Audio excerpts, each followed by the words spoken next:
Nous fêtons aujourd'hui saint Thomas l'apôtre et nous remercions la Providence qui a fait que saint Thomas n'était pas présent lors de la première apparition aux apôtres de Jésus ressuscité. Il offre ainsi à Jésus d'apparaître une seconde fois pour lui et de proclamer notre béatitude. Heureux ceux qui croient sans voir.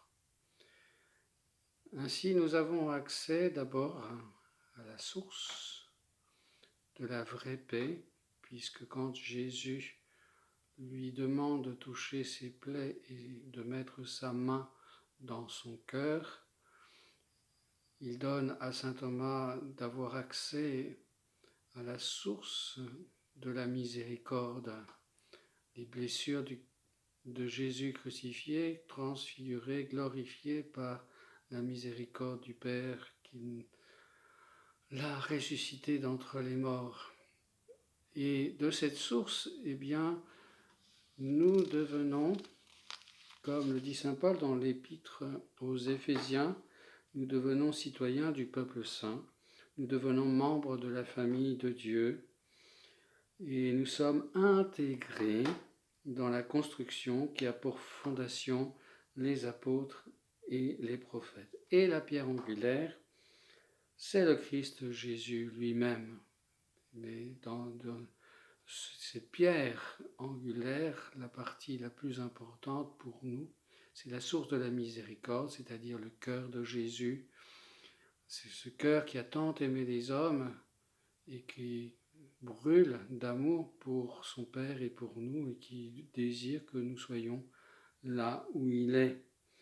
Et que nous puissions, dans cette miséricorde divine dispensée à profusion, construire harmonieusement ce temple de l'Esprit Saint qui est le corps du Christ, et que nous puissions devenir par l'Esprit Saint la demeure de Dieu.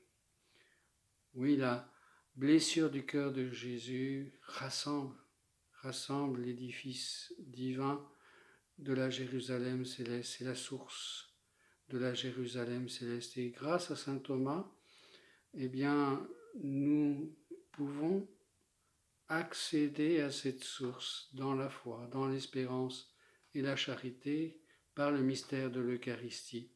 On voit là toute la grâce qui nous est offerte par le mystère de l'Eucharistie, par cette présence du cœur eucharistique. Le cœur de Jésus est présent dans l'Eucharistie. Et par cette présence, il inonde l'humanité tout entière des grâces dont elle a besoin pour se sanctifier et pour tendre vers la vie éternelle. Oui, c'est toujours cette même réalité que nous avons à désirer, à vouloir de toutes nos forces, de tout notre cœur, pour glorifier notre Père du ciel et que tout homme puisse entrer dans le bonheur éternel. Voilà, je vous souhaite une bonne fête de saint Thomas et que Dieu vous bénisse par son intercession. Amen.